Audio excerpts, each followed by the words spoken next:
Welcome back, everybody, to this extra edition of the Classic Rock Podcast. And coming up, we're going to be hearing from the Cats in Space Greg Hart, talking about a fabulous new Cats double album. It's called Kickstart the Sun, and it is out on Friday of this week. Now, some of you, especially those of you based here in the US or Canada or Australia or any of the other places around the world we listen to, you may not be aware of the Cats in Space, but if you were a fan of late 60s and 70s bands, including influences like Small Faces, Queen, ELO, Foreigner, Toto, all the great bands that produced highly melodic AOR, power pop and rock, then you will love the Cats in Space. That's all I'm going to tell you. And although the individual members of the band have been around for a good few years now, the Cats in Space have only been in existence since 2015. That said, Kickstart the Sun is a sixth album. But to begin with, let us delve into the catalogue, no pun intended, to give you an introduction of where they came from. So pick this. This came from 2017's Scarecrow album, and it is called Jupiter Calling. Moving on, though, now in this extra edition of the Classic Rock Podcast, Cats in Space and the new album Kickstart the Sun. And coming up, it will be in conversation with Greg Hart. And the conversation does include references to the following: Scooby-Doo, Officer Dibble, Hanna-Barbera cartoons, HR Puffenstuff with a witch called Witchy Poo. And if you watched that show in the 70s, Puffenstuff, you will know exactly who she is. And she was the inspiration behind this, one of the tracks from the new album Kickstart the Sun. And just before we get to Greg, how about we poke the witch? Let's talk about the album then, Kickstart the Sun. 15-track double album. I mean, this is seriously ambitious, but I wanted to start and try not to use a cliche, but as you're a man of the 70s, I have to. It's from that revered band, Hot Chocolate. Everyone's a winner. It's remarkable, really, isn't it, this album, because it's got zero filler. And I think to say it's a homage to the 70s, it's not quite right. The influences might be there, but this is a really fully glossed up version of something which is all about today. And you must be really satisfied with what you've produced, because the reviews are great, it sounds great, it looks great, and it's primed to perhaps do better than anything you've done before.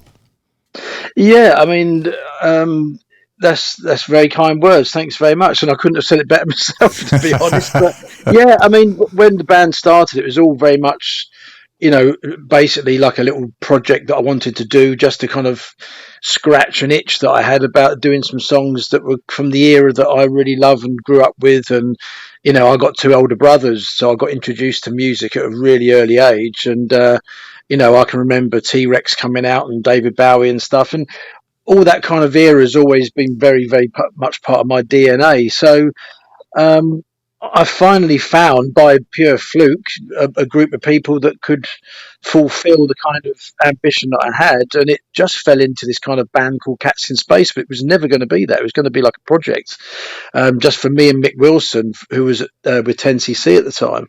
And it just grew and grew, and people just really fell in love with this kind of idea of a band doing music from a golden era that very few would dare to do these days. And I guess Kickstart the Sun, which is our fifth studio album now, it's the culmination of all the other four albums of the journey that we've been on, where we've honed it and honed it and honed it, and using all our own kind of trademark sounds, if you like, that we refer to from the 70s. And it's kind of culminated in Kickstart the Sun, which I'm chuffed to bits with. I mean, the band have played on it absolutely magnificently.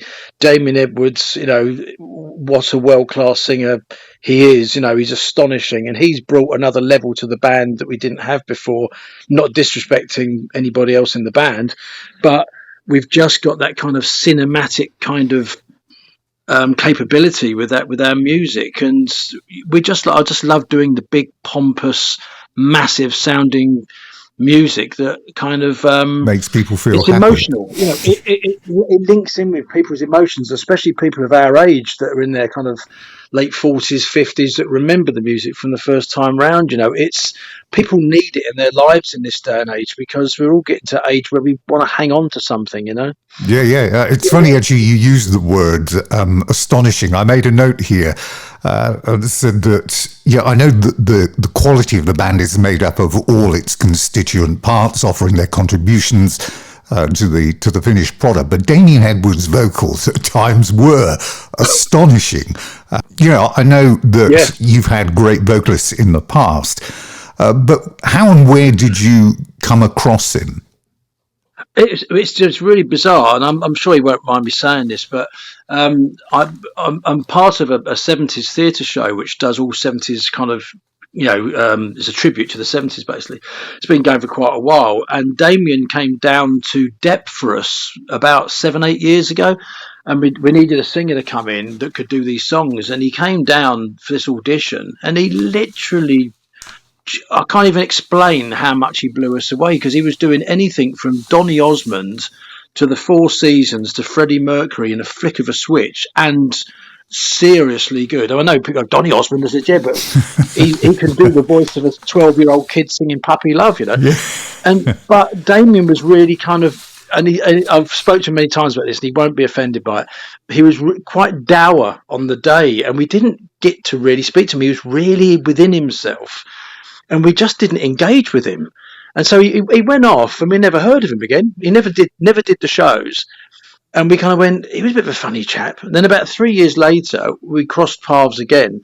This time he did come and do the shows. And he said to me, I really feel I need to apologise for the last time we met. I said, why? He said, well, I was really down that day. I had a really bad day, and I'd done a long drive. He said, and unfortunately my dad had just died. And I'm like, you're kidding me? He said, no. He said, so I wasn't really in a good place. I went, why on earth did you not cancel? He went, I didn't want to let you guys down. And that's the kind of guy that he is. He's just this wonderful human being that, we're so lucky that he wanted to come on board with us. And we've been very good friends for a while now. So I've always known what a great singer he is. But I didn't know that he would do original music, and certainly didn't know that he'd want to do Cats in Space. And he came down to sing Atlantis, the last album, and I sat there with our engineer Ian Capel, and I said, look, Damian's going to come down and do some backing vocals on the album that had, we still had the other singer at that point. And Damian came in and did these backing vocals, and we just looked round at each other and went, my God, I said, he's too good to do the backing vocals. He was just blowing these harmonies out of the water. And playing devil's advocate, I just said, look, could you just sing a lead part of one of the songs, because I really think you should do this bit. And he sang this section of I think it was a song called Marionettes, and Ian Capel just nudged me in the arm, and he just went, he's the best singer I've ever recorded in 40 years. I kid you not, and I'm like, yeah, I tend to agree. It's amazing how these guys can exist and just turn up and they sing like this, and you get the reaction that they get, and you think, well, how on earth have you actually honestly not been discovered, or how on earth have you never produced, I don't know, a number one single or a pop single, or done something? I know. It's the classic case of the music biz, isn't it? When you get that kind of, the best people in the game aren't the people that you see on the telly, not by a long chalk. These journeymen that go round blowing, gig after gig with these incredible performances, and they never get the break. To be fair, we all fit into that category to a certain degree. We've all got the talent, but Dean's played with Tapao, and he's had worldwide success, and Jeff has been with the Sweet, and he's toured the world, for years and years and years. We've all had little dabbles. I did some stuff with Asia, and Steve was with Robin Trower, and Damian's done War of the Worlds with Jeff Wayne, but we've never really stood up on our own 2 feet before and kind of got the kind of recognition that maybe some of us did deserve. But I think Damian, his time is now. He's shining, and dare I say it, we were the vehicle that maybe he needed, because he can flex his voice on all these different types of songs that we do. and every one of them is so believable. He is an astonishing talent. I mean, I go on about him a lot. I know I do in all interviews, but he deserves it because he's that good. He's just astonishing. He doesn't know how to sing bad. He can't sing a bum note if he tried. He's, as anyone that works with him will tell you, said he's a machine. He's not human.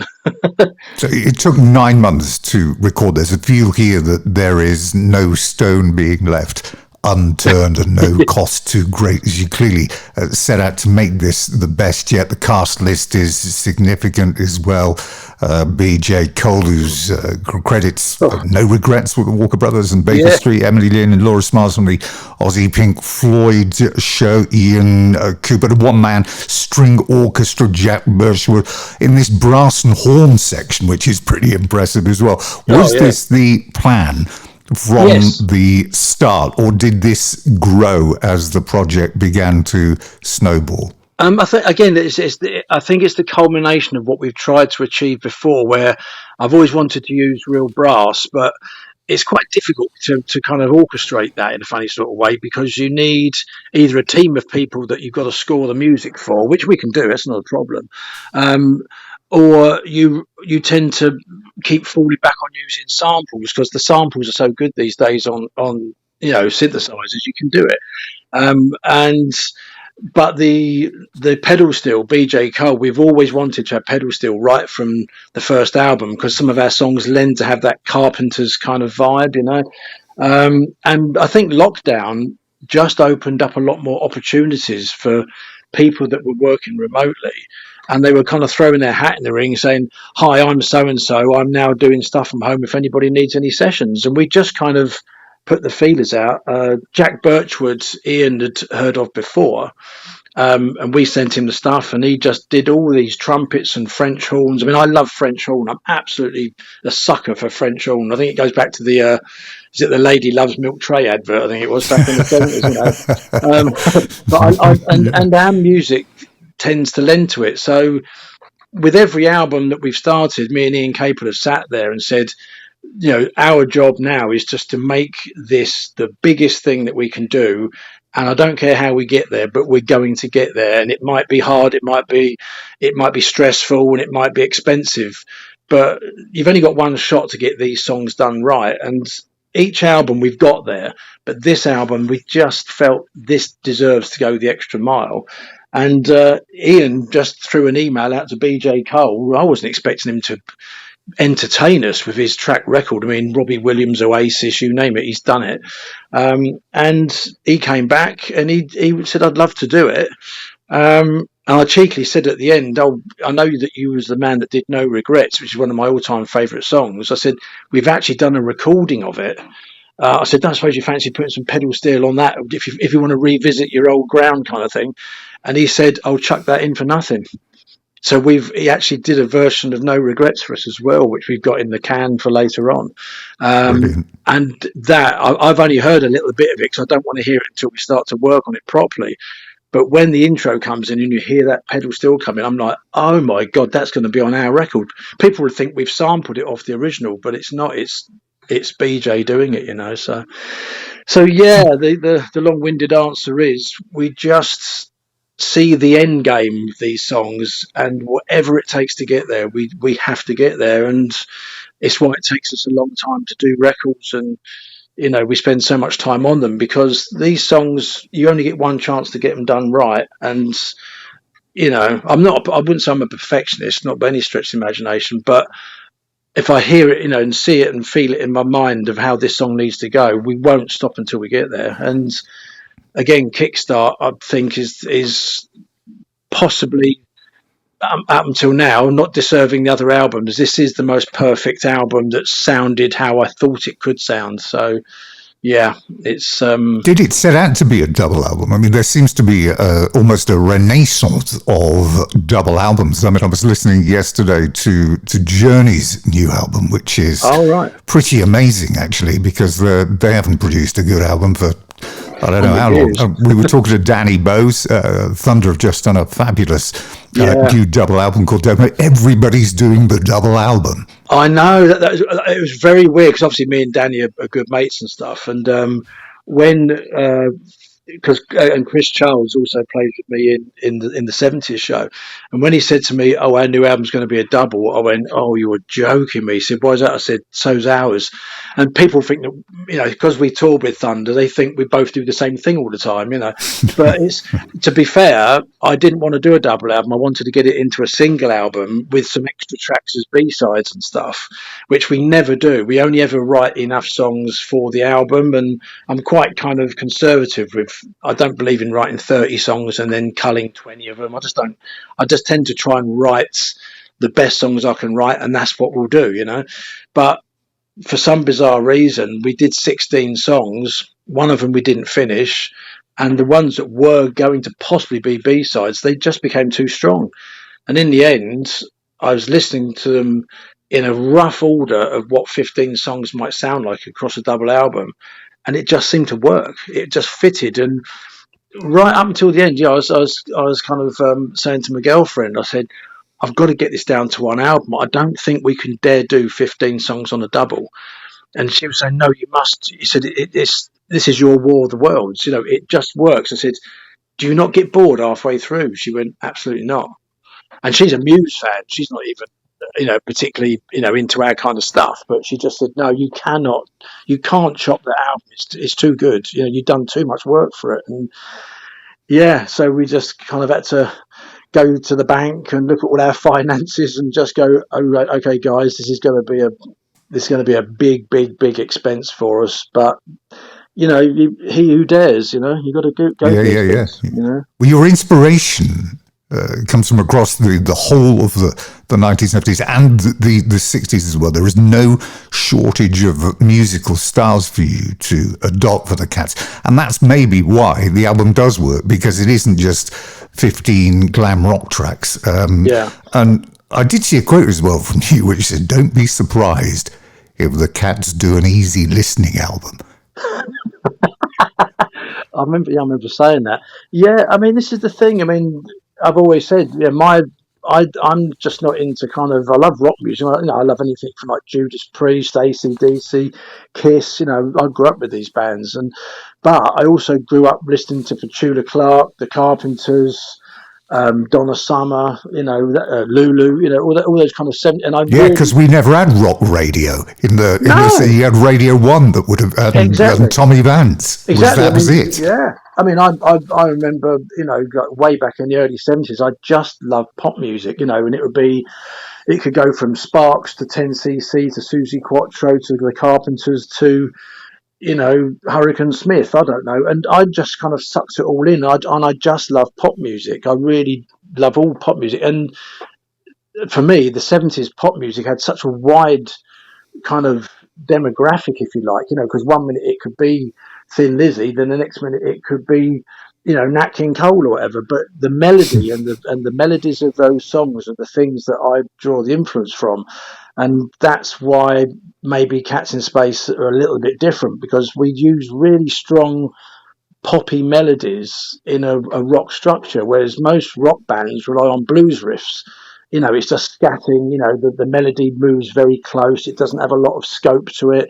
They don't bank up harmonies very much, whereas obviously I just listen to bands like Queen and Styx and Boston and that, and that's where my kind of bag is. I just love all that multi-layered choral kind of sound where everything can be massive. And so yeah, I've got to say, one of the fan features, right? And I found I was doing this when I first heard the band, because I, like many, saw you out on tour, saw you live before I ever heard a recorded track. I saw Thunder with Quo. Oh, cool. And when you went to look up the catalogue and play some of the songs, one the best bit, you sit there going, there's a bit of Queen, bit of Toto, bit of John Miles. I was listening to Kickstart as well, and there's a nod of appreciation in there. I saw a bit of Monkeys, bit of Small Faces in Charlie's Ego. Yeah, good call. Good call. You got Lazy Sunday Afternoon there. Yes, it's exactly it. I put a note. I thought, Daydream Believer. Yeah. Well, that's funny, because Charlie's Ego was that's the version on the album that obviously is everyone's going to hear. But we also did a punky kind of atomic version of it, which is really almost like the Buzzcocks. And right up to the last minute, it was going to be the punky version that was going on the album, and the Monkeys version, as I called it, was going to be the bonus on the bonus CD. But I bottled it right at the last minute. Literally, we had the track done, and it was in. And last knockings, literally the last day of compiling, I bottled it, and I went, we've got to put the Monkeys version on the album because that is Cats in Space, and it's got this big production.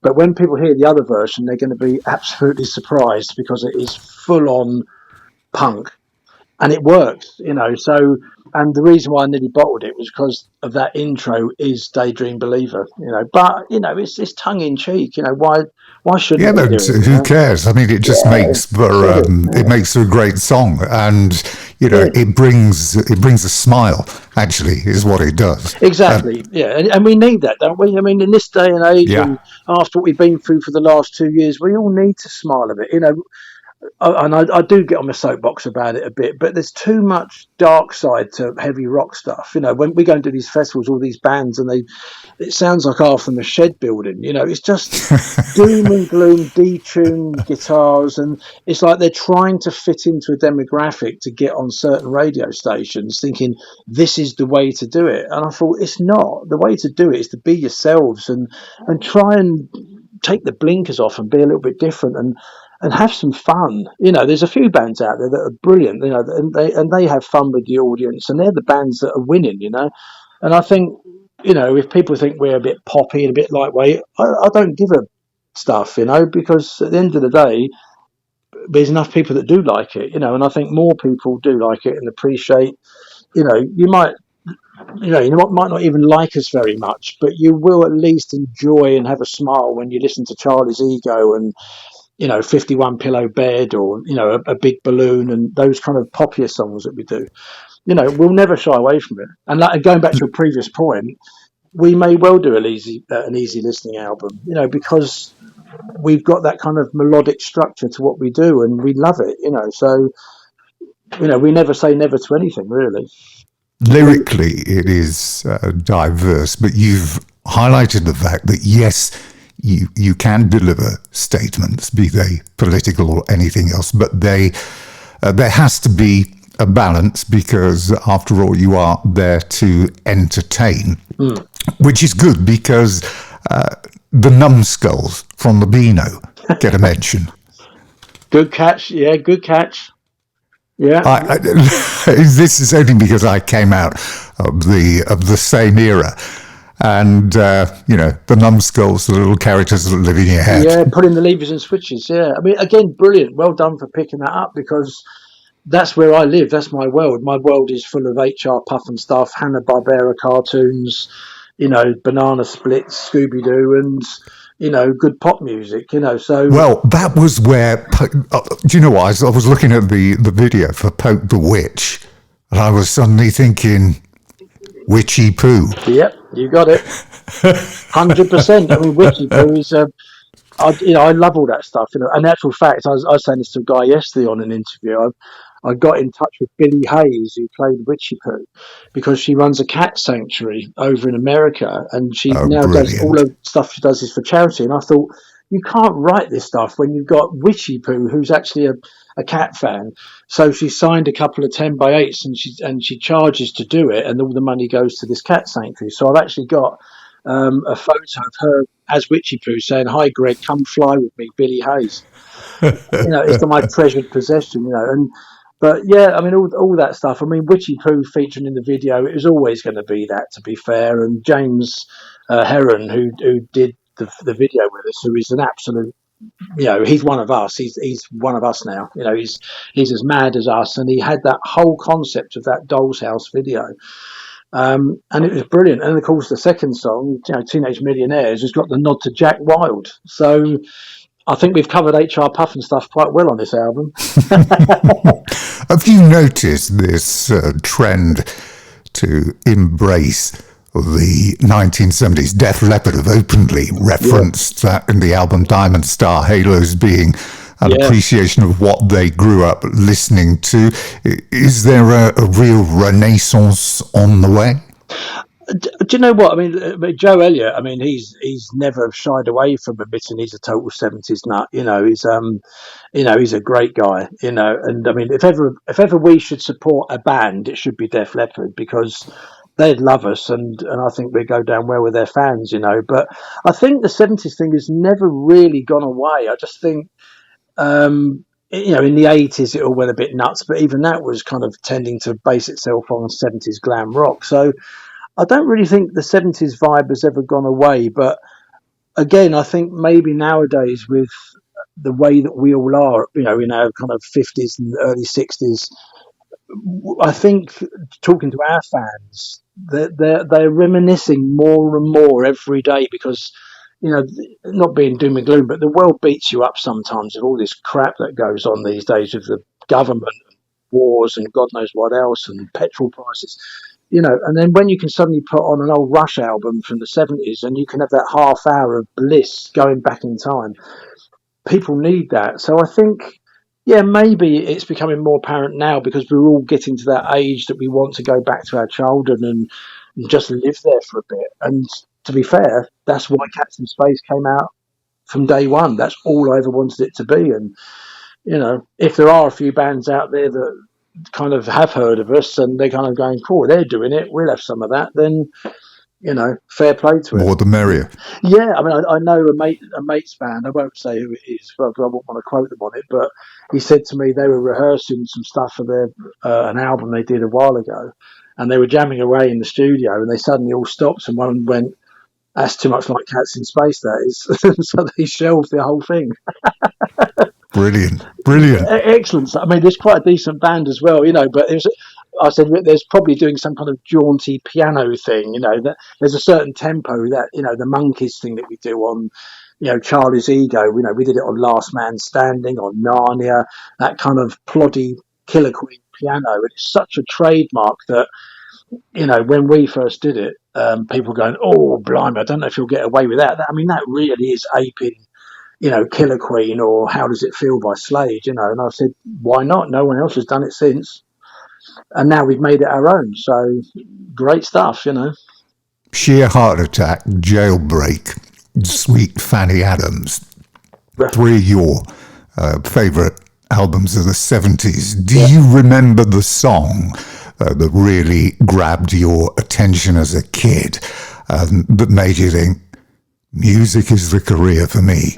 Oh, God, there were several defining moments. There was the first one was undoubtedly when I first heard Wigwam Band by The Sweet, and seeing them on top of the pops with the Indian headdresses on, and that gets just that guitar riff. I just thought, I don't know what this is, but I mean, my eldest brother, was buying the Sweet records from Tom Turnaround and Alexander Graham Bell, so we already knew the Sweet, but they're a bit more acousticy then. And then Wigwam Bam comes out after Little Willie, and it was like, wow! And me and my mates at school, that's all we wanted to do, But obviously, I was only like 7, 8 years old by that time. But listening to Killer Queen was quite a defining moment as well, as far as getting into proper music.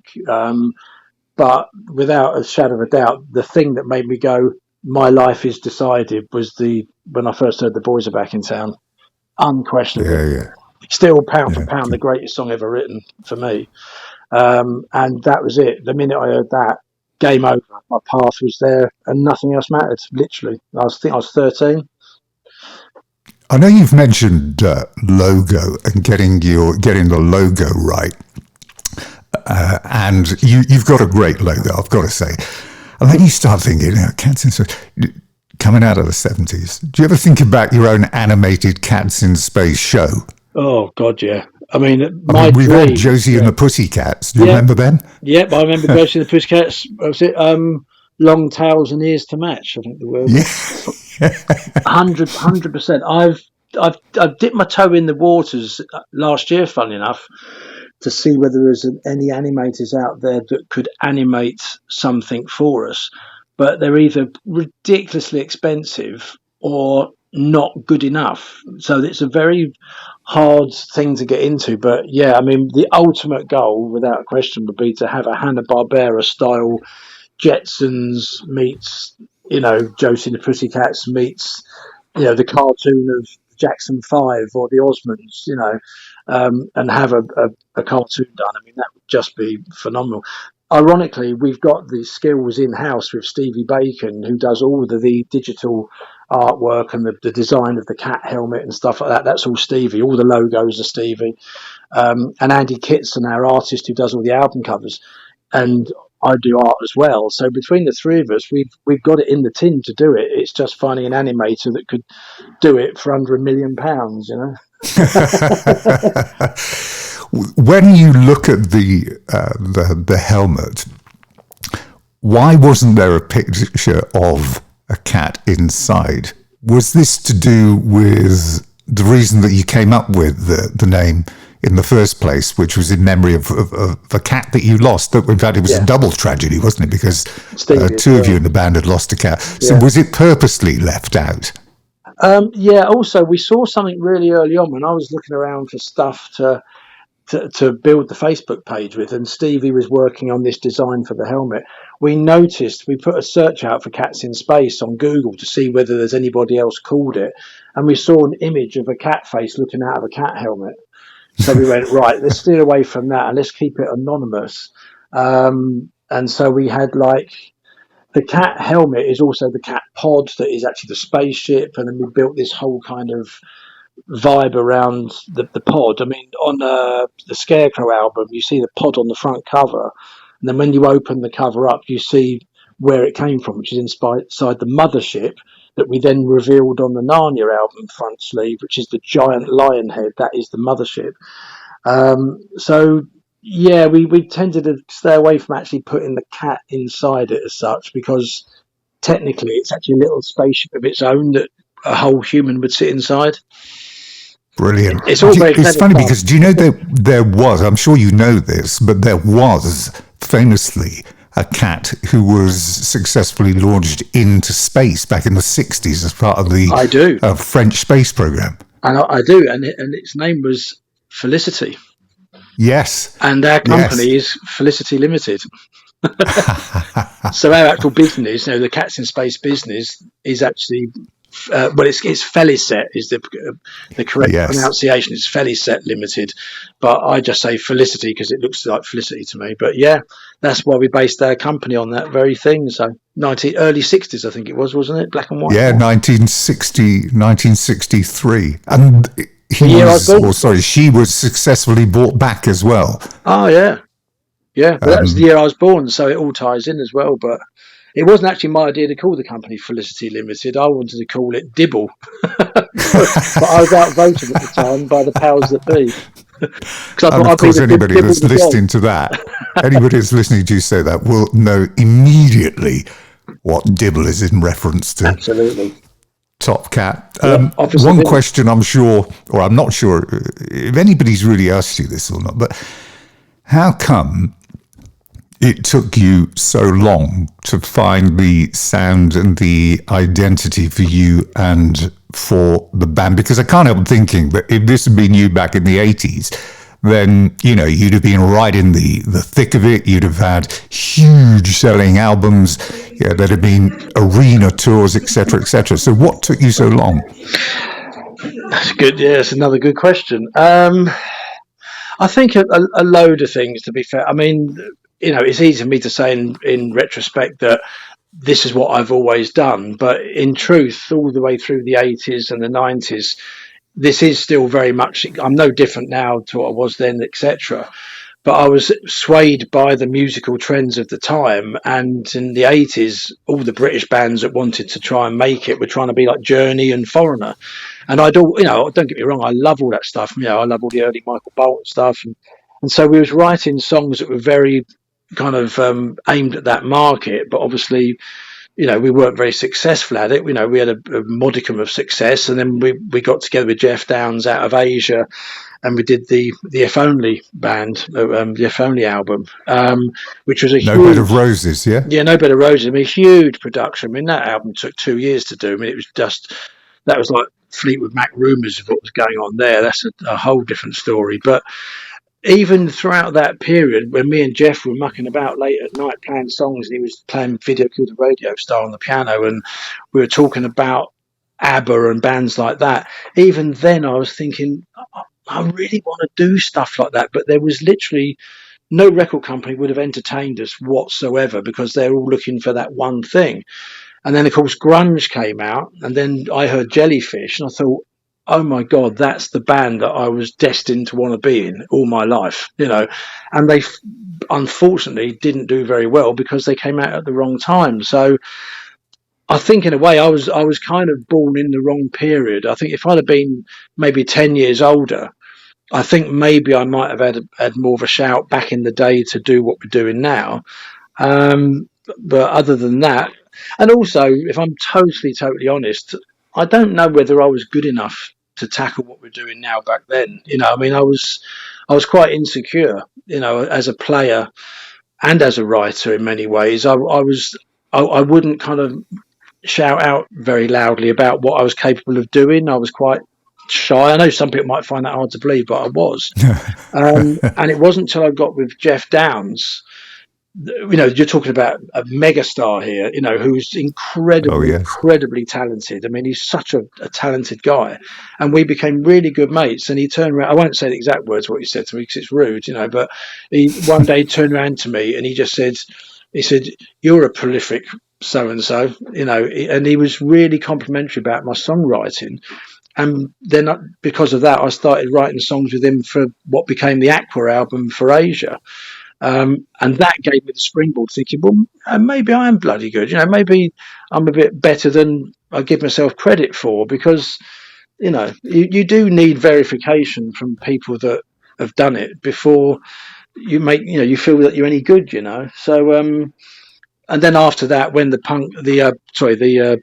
grunge thing came in and the band broke up, I mean, I had £5 in my pocket that I had to borrow from my manager to go home, back to Horsham. I was out the game, and I fell into the murky waters of the tribute world by putting together a glam rock tribute band. But I never had the people around me that had the same vision as what Cats in Space did. And it wasn't until I met Mick Wilson, I thought, you know what, I've got to do this now before I'm too old. I've got to try and just do 10 songs of old 70s style music that I really want to do without any restraints of, it's got to be AOR, it's got to be AC/DC, it's got to be this, none of that. I'm just going to write songs how I want to write them, purely for my own ego. And me and Mick did it. And that's how Cats came about. So, had we been around back in the day, I'm sure we might have had a ton of success. But, I'm quite happy with the way it is. I mean, if I'd have had that success at a young age back then, I would have probably killed myself, to be fair. They were crazy days back then when I lived in London, and I'm just being totally honest. We were all, it was sex, drugs, and rock and roll, and a lots of it. Well, lastly, then, you get great press, you get great reviews for the albums and for the live shows. How do you make the leap then to the next stage? Because there's still a lot of people that don't know you. I mean, I've randomly played people in the house in a family just said, hey, ever listen to this? What do you think? And it's like, oh, that's good. Who are they? That's good. Who are they? That's great. What's that? And it's still all about, isn't it, getting it to the music to a wider audience? Yeah, and it's like trying to squeeze blood out of a stone these days. I mean, you've got all this internet facility at your disposal, but it's just bombarded with so much stuff. It's trying to get your stuff to stand up above the turret, and it's a 24-hour job for us, to try and keep trying to get the name out there into the bigger picture. And it's really, really hard. I mean, we try, and we're getting there slowly. I mean, it is building with every album, there's no doubt about it.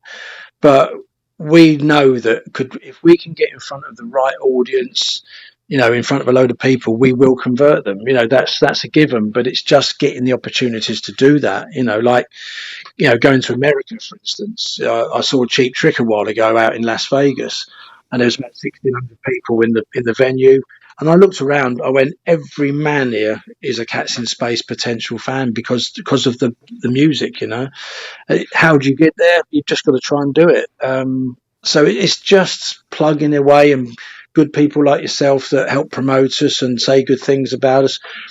We are fortunate that the press are on our side, which not many bands can boast, but we have a very good relationship with Classic Rock Magazine and Fireworks and Power Play and hundreds of independent radio stations. It's almost like they're rooting for us because we're like an underdog that they have a little secret affection for because we take them back to a better time as well. But at the end of the day, it's a very brutal business that we're in, and we need, in all honesty, we need bigger players that can help us get to the bigger picture. And it's me trying to find who the bigger players are that will come on board with us. And we haven't got a manager anymore. We've been self-managed now for quite a while, and it's really tough. I mean, we're running on vapor at the moment, and we do really need, in all honesty, we need a really good manager that can just help the workload and help get us into the areas that we just haven't got time to go to be fair, because we're too busy doing it, And what about touring them for the next 6, 10, 12 months? I mean, I know you've got a couple of dates. Yeah, we've got a date with King at Chepstow Castle on August the 20th, which is going to be brilliant. And then after that, our tour starts at the end of September on the 29th in Bilston. And then it kind of runs through sporadically through till Christmas. There's a few theatres in there, like the Stables in Milton Keynes, which is great. And to be fair, we're seeing nowadays that we feel that Cats in Space work best in a theatre environment as a live band because you can put a proper show on and you've got the space and the time to really make the songs work to their best capabilities. So we've got a few little theatres that we're doing this year, like the Stables and Wimborne down in Dorset. We're doing the Tivoli down there. And then next year, we're going to concentrate on just putting together some really nice theatre dates and doing a proper full-on 2-hour show with some production, hopefully. So it's I think that's the way the band is going to build in this country, is to keep going out and doing the live gigs and trying to put it into decent venues to make us look like we're a decent show, basically.